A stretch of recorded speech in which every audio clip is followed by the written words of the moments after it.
मुकाबला ही कोई नहीं, फिर भी धांधली हो रही है। उसकी वजह यह है कि लोग निकले ही नहीं वोट डालने के लिए। बहुत सारे पोलिंग स्टेशन से जर्नलिस्ट रिपोर्ट कर रहे हैं, वो बता रहे हैं जनाब कि यहाँ पे तो 5% लोग भी नहीं आए। जहाँ पे इलेक्शन था जरताज गुल की सीट पे या फैसलाबाद की सीटों पे, मियांवाली में, हर जगह पे लोग निकले ही नहीं वोट डालने के लिए, क्योंकि पाकिस्तान तहरीक इंसाफ की मकबूलियत बहुत ज़्यादा है और पाकिस्तान तहरीक इंसाफ का वोट है बहुत बड़े पैमाने पे। इमरान खान साहब जो है वो लोगों की इस वक्त दिल की धड़कन बने हुए हैं, तो क्योंकि उनके पास मकबूलियत है और उन्होंने बाइकआउट कर दिया तो उनका वोटर नहीं निकला। जब उनका वोटर नहीं निकला तो गहमा गहमी थी ही नहीं।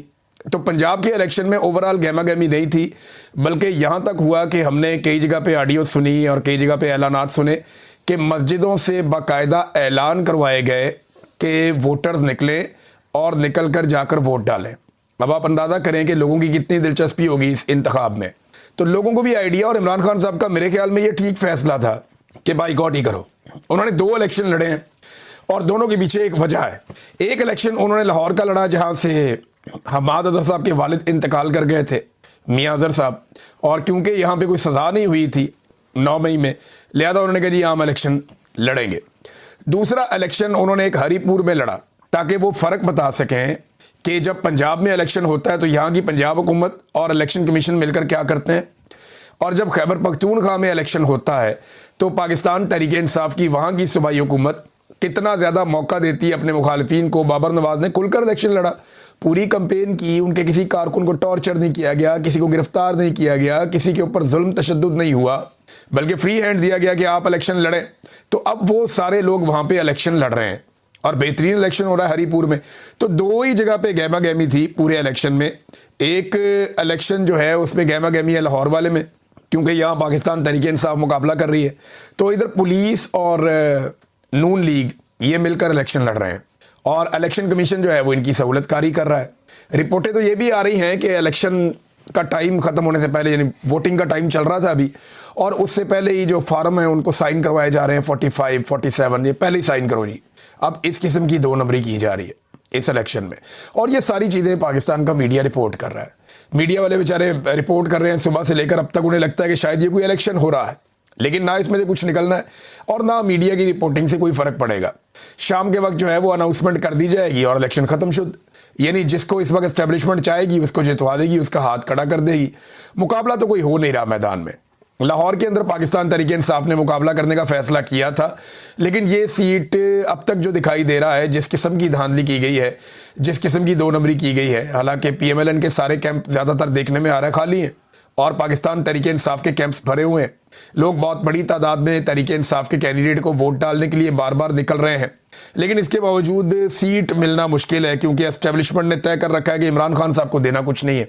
अब ये हमाद अजहर साहब की और इनकी फैमिली की अपनी ज़ाती कोई मेहनत और कोशिश हो और पाकिस्तान तहरीक इंसाफ का वोटर इतने बड़े पैमाने पर वोट डाल के अपने वोट का पैरा दे दे तो शायद कोई चांस बन जाए, अदरवाइज यहाँ पे लगता नहीं है, क्योंकि रियासत तुली बैठी है कि उन्होंने पाकिस्तान में इंसाफ के साथ कोई चीज़ नहीं होने देनी।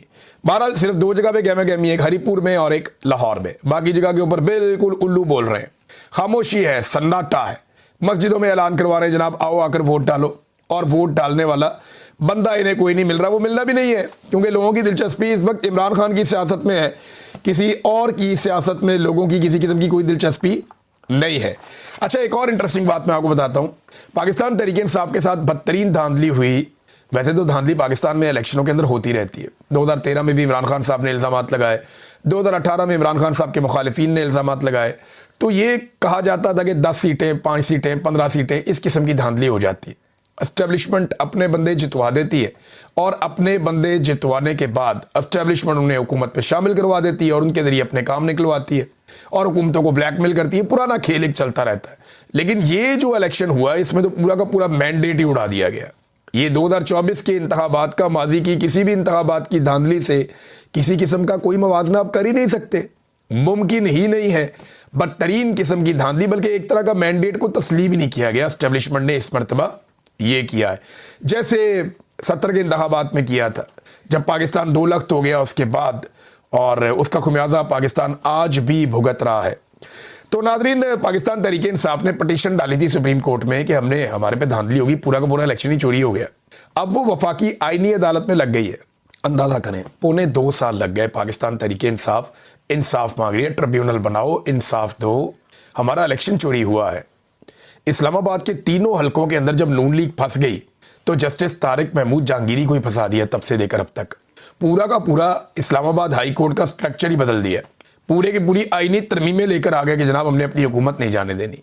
फिर इसी तरह आप देखें कि लाहौर के अंदर, बाकी जगहों के अंदर, जहां जहां पाकिस्तान तहरीके इंसाफ के उम्मीदवार जीते थे, किसी जगह पे भी इंसाफ नहीं मिला। और अब जनाब आईनी अदालत में ये समाअत के लिए मुकर्रर कर दिया गया केस कि तहरीके इंसाफ के साथ धांधली हुई। अब 25 नवंबर को इसकी समाअत की जाएगी। और जो बड़ी इंटरेस्टिंग बात है वो ये है कि जस्टिस आमिर फारूक साहब, अल मशहूर इस्लामाबाद हाई कोर्ट वाले, जिनकी अदालत से इमरान खान साहब को जबरी तौर पे अगवा किया गया और वहाँ पे बहुत सारे लोग वो देख रहे थे, और उस गैर कानूनी अमल को ये जज साहब ने हलाल करार दे दिया था, कानूनी करार दे दिया था। बाद में सुप्रीम कोर्ट ऑफ पाकिस्तान ने उसको उड़ा दिया था, पूरी दुनिया में मजाक बना था। वो वाले जस्टिस आमिर फारूक साहब जो इमरान खान साहब के केसेस लगने नहीं देते थे, वो वाले जस्टिस आमिर फारूक साहब जिन्होंने इंसाफ नहीं दिया, पाकिस्तान तहरीके इंसाफ को हमेशा उनसे शिकवा और शिकायत रही, वो जस्टिस साहब जो है वो समाअत करेंगे। उनकी सरबराही के अंदर जनाब बेंच बन गया। उस बेंच के अंदर और जजेस देखें आप, बड़ा इंटरेस्टिंग है ये। अली बाकर नजफी साहब, कमाल नहीं हो गया? फिर के आगा साहब, और इसके बाद जस्टिस रोजी खान और जस्टिस अरशद हुसैन शाह। ये जनाब 5 रुकनी बेंच बन गया। अब ये बेंच सुनेगा कि पाकिस्तान तहरीके इंसाफ के साथ धांधली हुई और किस तरह की धांधली हुई। नाज़रीन, पाकिस्तान तहरीके इंसाफ आहिस्ता आहिस्ता मोमेंटम पकड़ रही है एहतजाज का। होगा क्या? मैं आपके सामने पूरी पिक्चर रख देता हूं कि अब होना क्या है और ये हुकूमत कर क्या सकती है। लेकिन इससे पहले मैं आपको एक स्टेटमेंट बताता हूं जो फील्ड मार्शल आसिम मुनीर कई जगह पे ये स्टेटमेंट दे चुके हैं। और ये जो स्टेटमेंट है इसके बारे में फ़खरुर रहमान साहब जर्नलिस्ट हैं, उन्होंने बाकायदा एक इंटरव्यू दिया सियासत.pk को, और उसमें उन्होंने बताया जी एक जगह पे नहीं कई जगह पे मुख्तलिफ मकामात पर पाकिस्तान के फील्ड मार्शल आसिम मुनीर ये बात कर चुके हैं कि जब तक मैं फील्ड मार्शल हूं इमरान खान रिहा नहीं हो सकता। और ये बात ठीक है। आसिम मुनीर साहब को खतरा है कि अगर इमरान खान बाहर आएगा तो पब्लिक के अंदर इतनी ज़्यादा मकबूलियत है कि वो एक ऐसी तहरीक खड़ी कर सकते हैं जिससे फील्ड मार्शल आसिम मुनीर और उनके बनाए हुए पूरे के पूरे निज़ाम को ख़तरा हो जाएगा। फिर उनके अपने लिए ख़तरात पड़ जाएंगे। लिहाजा वो इमरान खान साहब को इस मकबूलियत के आलम में छोड़ने का रिस्क नहीं ले सकते। और ये बात वो कई जगहों पे कह चुके हैं, ये दावा किया फ़खरुर रहमान साहब ने। तो फील्ड मार्शल साहब तो इमरान खान साहब को नहीं छोड़ेंगे, जबकि इमरान खान साहब को छुड़वाने के लिए पाकिस्तान तहरीके इंसाफ जोर लगाती रहेगी। सुहेल अफरीदी जो है वो ना सिर्फ मोमेंटम बना रहे हैं बल्कि सिर्फ एहतजाज करने से पहले वो एक ओपिनियन भी बना रहे हैं कि हमारे साथ ज्यादती बहुत हो रही है। देखिए, जब आप एहतजाज करने के लिए निकलते हैं ना तो पहले आपके पास उसका इखलाकी जवाब होना चाहिए, आपके पास सॉलिड रीजन होना चाहिए। अब सुहेल अफरीदी ने वो काम शुरू कर दिया। 7 मरतबा वो अदालती ऑर्डर्स लेकर अडयाला जेल पहुंचता है कि मेरी लीडर से मुलाकात करवाई जाए। मुलाकात नहीं करवाई जाती। चीफ जस्टिस को खत लिखता है, हाई कोर्ट में पटिशन डालता है, असेंबली से करारदाद पास करवाता है, मरियम नवाज को लेटर लिखता है, बार बार पुलिस वालों से जाके कहता है। तो जो कुछ वो कर सकता था बतौर एक चीफ मिनिस्टर, उसने वो सारा कुछ किया, लेकिन उसकी बात नहीं सुनेगी। तमाम कानूनी और आईनी ऑप्शंस उसने इस्तेमाल किए। अब वो सहाफ़ियों से पूछ रहा है कि कोई चीज़ रह गई है तो आप मुझे बता दें, मैं वो भी कर देता हूँ, लेकिन मेरे पास अब रास्ता क्या है? और इस बात का किसी के पास कोई जवाब नहीं है।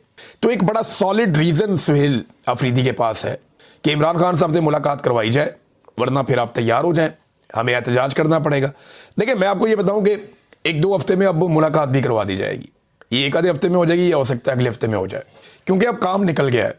आसिम मुनीर साहब का वो जो टफ टाइम था जिसको उन्होंने गुजारना था, उन्हें लगता था कि ये टाइम मैं गुजार दूंगा तो इसके बाद मैं नाकाबिले तस्खीर हो जाऊंगा, वो टाइम उन्होंने तकरीबन गुजार लिया। आज है जी 23 नवंबर, और अगले 5-6 दिन गुजारने हैं। उसके बाद सुहेल अफरीदी साहब जाएं और जाके इमरान खान साहब से मुलाकात कर लें। इमरान खान साहब उसके बाद बयानियाँ देंगे, इमरान खान साहब उसके बाद एक स्टेटमेंट जारी करेंगे।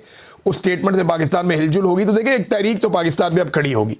27वीं आईनी तरमीम इसकी वजह बनेगी। तो ये जो एक तहरीक अब खड़ी होने जा रही है ना, इस बार ऐसा नहीं होगा कि तहरीके इंसाफ के लोग लाशें छोड़कर भाग जाएंगे। इस मरतबा ऐसा भी नहीं होगा कि आप लाशें छुपा लेंगे, लाशें छुपाने वाला काम भी नहीं होगा। वो इस मरतबा पूरी तैयारी करके आएंगे। अगर वो आए इस्लामाबाद की जानिब, अव्वल तो और बहुत सारे ऑप्शन हैं उनके पास जिनको वो डिस्कस कर रहे हैं और वो सरप्राइजेस उन्होंने रखे हैं, लेकिन अगर वो आए इस्लामाबाद की जानिब तो इस मरतबा वो एक एक चीज़ को रिकॉर्ड करेंगे। और एक एक चीज़ का हिसाब अपने पास रखेंगे। यानी इस मरतबा ऐसा नहीं होगा कि लाशें छोड़कर वो चले जाएं, शायद ऐसा नहीं